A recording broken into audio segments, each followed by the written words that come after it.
Okay, so here's part one where we're reviewing high level what is phishing, how does it work, the types of phishing techniques, and phishing statistics.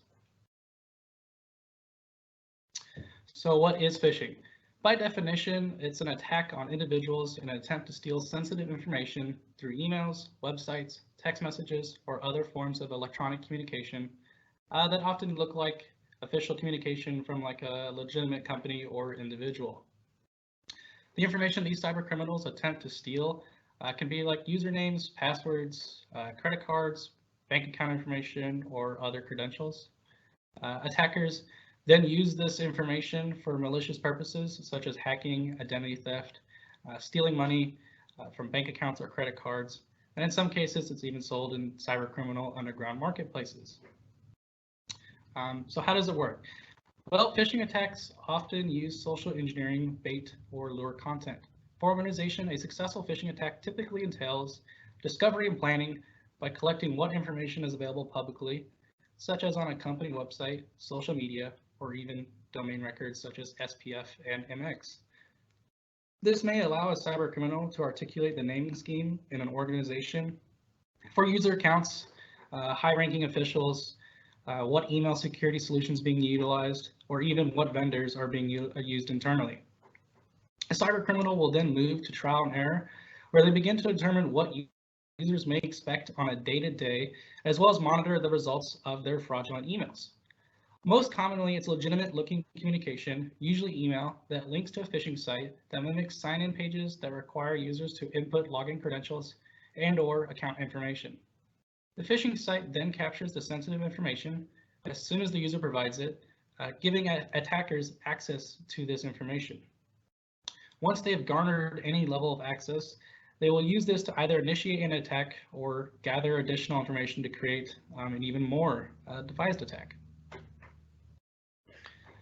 So when thinking about common types of phishing techniques that are used against organizations, you would think of whaling, which is a form of phishing in which the attack is directed at a high-level executive within organizations.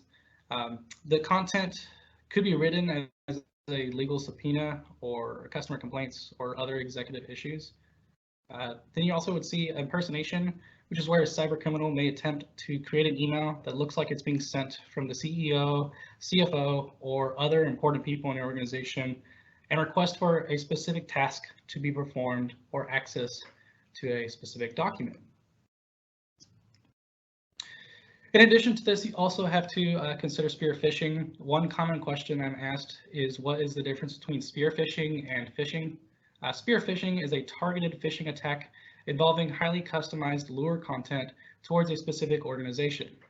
This socially engineered email would be designed to lure you into opening documents or clicking links that automatically install malware. Phishing, on the other hand, is a more broad, automated attack that is less sophisticated or targeted, and its intentions would be to send out as many emails as you could to as many domains as possible, and then monitor for any results.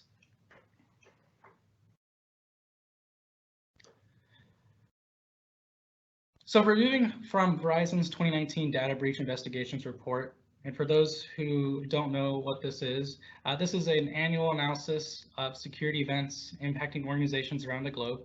This is the 12th edition of this report, which contains comprehensive summary of data breaches that were reported by public and private entities around the globe. I won't be spending a whole lot of time here, but would definitely recommend reviewing in detail to garner a further understanding of the current cybersecurity landscape. Some report highlights from here are, though, 43% of attacks, cyber attacks, were on small businesses. C-suite executives are 12 times more likely to be targeted in social engineering attacks than other employees. Phishing is involved in 32% of breaches and 78% of cyber espionage incidents. And then really a big kicker here, 90% of malware arrives via email. And then ransomware is the second biggest malware threat and is accounted for 24% of malware-related breaches. These highlights are important because it shows the vulnerability and, in other words, the enticement for cyber criminals to target organizations who don't have an appropriate solution in place.